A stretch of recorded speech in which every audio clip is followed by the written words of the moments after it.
Hey, I'm back, and for those of you who don't know me in person but have probably seen one of my other blog posts, you're probably marveling at the power that a little bit of makeup and some hair gel will do, but I'm actually leaving the house today. I'm going to go visit my fam bam with the boyfriend. We're going to have dinner and stuff, and it's weird. I've spent, the good part of it, better part of a week at home, and that tends to generally be my thing now. I used to, pre-stroke, I used to be a social butterfly. I generally, lived out of my car. I always had a place to stay, paid rent there and utilities, but was never home. I was just out and about doing. I had to be busy all the time. I had to be constantly on the move, exploring, getting new adventures, hectic. And now, I like being at home. I like my downtime.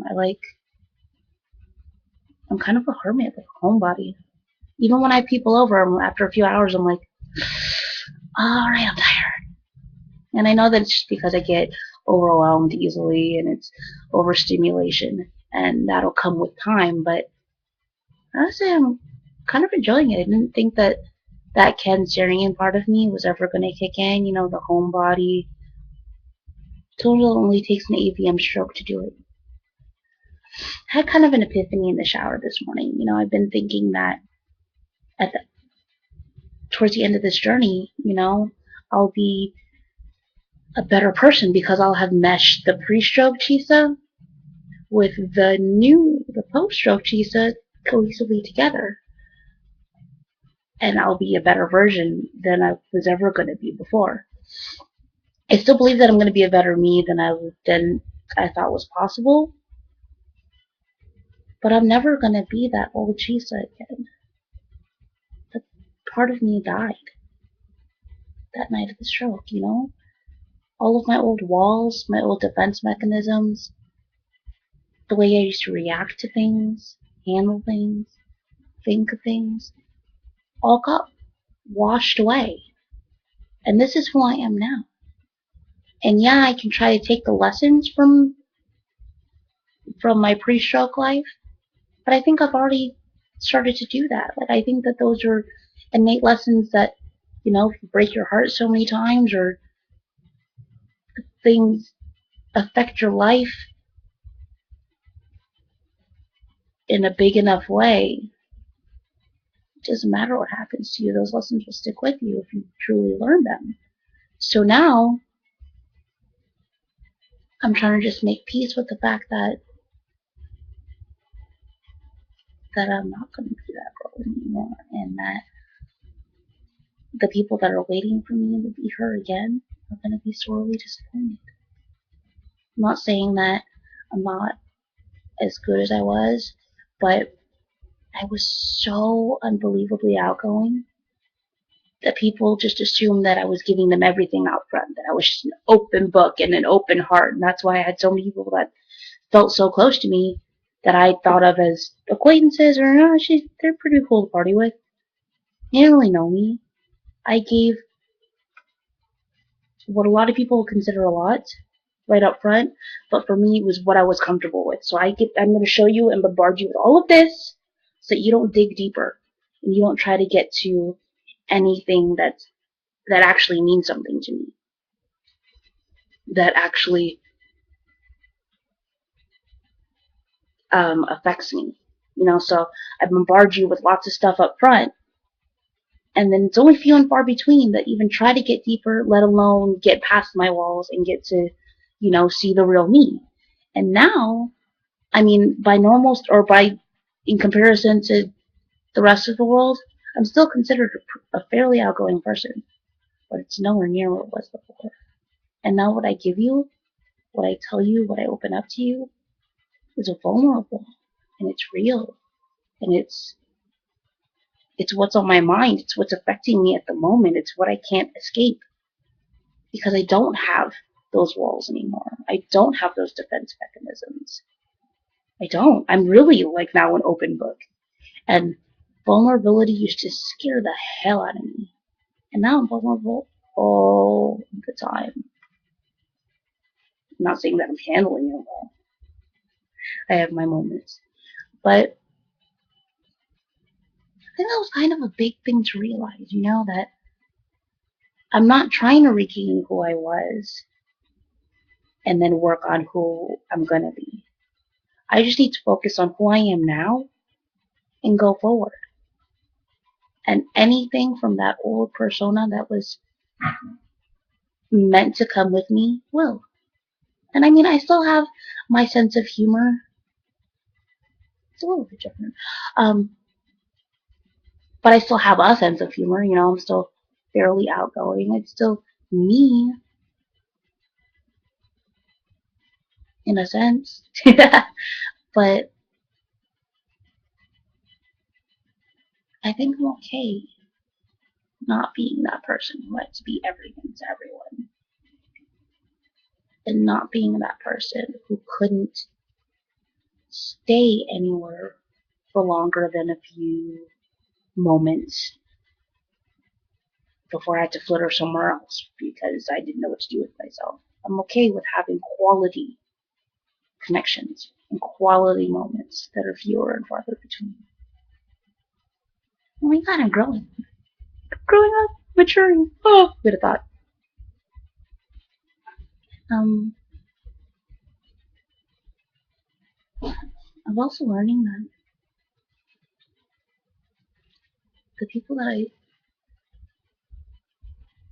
I thought hurt me so bad in the past, or people that I was upset with or irritated by, it doesn't matter.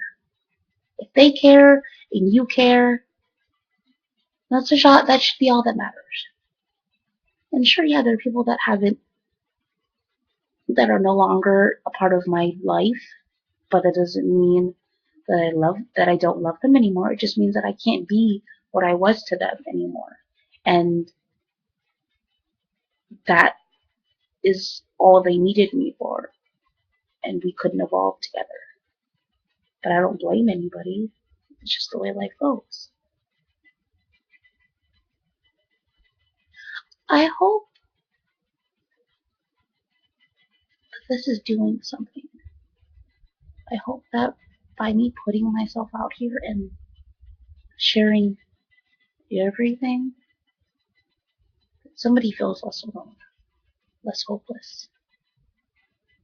I don't know, less confused by their aunt or uncle or sister or brother who had a stroke. Anything. Doesn't even have to be stroke related. I just hope it's doing some good. Because I think this should be I think this is going to be my avenue to make a difference in the world, to help people. It has to be, because if not, I don't know what else I can do. I don't know what else is left for me. I mean, we talk hopefully about me someday being able to, work part time and then maybe full time again. I'm young and the sky's the limit. And then after that, then hopefully I can go to school again because it takes a lot more brain power to go to school than it does to work. I hate to say it, but it does. And I don't know if I'm gonna get there. I mean, 70% of it is what I put into it, and I take full responsibility for that. I do everything I can every day. But there's that 30%. There's nothing to do with me. Nothing to do with my efforts or what I put in. It's just fate or destiny or God or the universe or I don't know. It's just not up to me. And they used to freak me out. And now, if I walk with a little bit of a limp for the rest of my life, my speech gets a little slurry and my face gets a little lazy when I'm tired, and my left hand still kind of looks like a claw. I think I'm okay with that. As long as I still get a chance to work on it, you know? Um, the goal is always going to be 110% of where I was before the stroke. But I think it's really starting to sink in after so many doctors and so many doctors tell you and so many months and whatever go by, that if it doesn't happen, I'm not going to stop striving toward it until my very last breath. But I'm not going to beat myself up or let it take away from my self-confidence or my self-esteem because it's not immediate or because I still have to work till the day I die for it. It's a lot different than my perspective was even last month. And I don't know, I don't know how to articulate it without making it sound like I'm kind of giving up, because I'm not. I'm still going to fight for it. But I'm not going to kill myself over the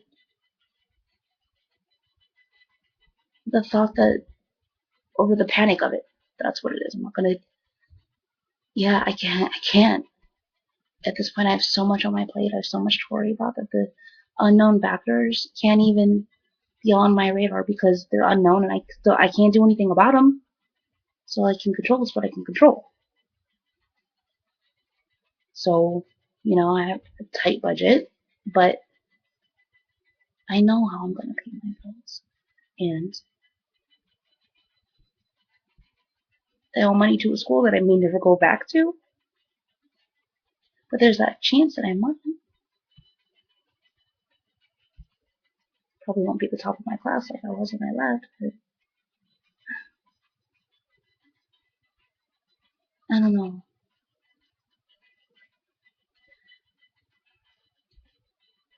I don't know. I'm okay. I'm gonna be okay. And I'm okay right now. Because I'm breathing. And I firmly believe that happiness is a journey, not a destination. It's all about your perspective. You were dealt the cards you were dealt regardless of who you are. I mean, okay, so it's not fair. Life is never fair. But you can either choose to look at it like, oh my god, look at what happened to me, I'm such a victim, and oh my god, life sucks. Or you can notice all of the good and know that for everything that you take for granted, there's somebody working their ass off for that. Somebody praying and pleading and fighting for exactly what you don't see. And I don't know,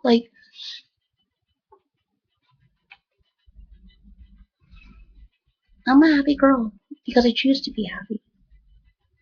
I have a full plate and I'm exhausted and I'm terrified and I get stressed out and tired of everything being so fucking hard all the time. Changing the litter box hurts, vacuuming, just doing normal chores around the house. Unloading the dishwasher, oh my god, it's like trying to solve, what are those, the Rubik's Cubes?